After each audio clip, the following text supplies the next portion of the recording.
నమస్కారం ETV news కు స్వాగతం ముందుగా ప్రధానాంశాలు కోల్కతా హత్యాచార ఘటనపై 4వ రోజు నిరసనలు నిందితుడిలో కనిపించని పశ్చాత్తాపం పోలీసులకు మమతా బెనర్జీ అల్టిమేటం ఆదివారంలోపు పరిష్కరించకపోతే కేసు సీబీఐకి సెబీ చీఫ్పై జేపీసీ దర్యాప్తునకు కాంగ్రెస్ పట్టు ఆర్థిక వ్యవస్థను బలహీనపరిచే కుట్రన్న భాజపా ఉత్తమ విద్యా సంస్థల జాబితా విడుదల వరుసగా 6వ ఏడాది Madras IIT top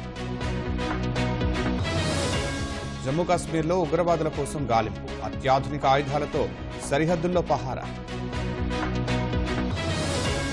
Ukraine వశమైన 28 Russia గ్రామాలు 1,00,000కు పైగా ప్రజలను తరలించిన మాస్కో పశ్చిమాసియాకు అమెరికా విమాన వాహక నౌక జలాంతర్గామిని పంపుతున్న అగ్రరాజ్యం గ్రీస్లో కార్చిచ్చు భీభత్సం ఏథెన్స్ను చుట్టుముడుతున్న దావా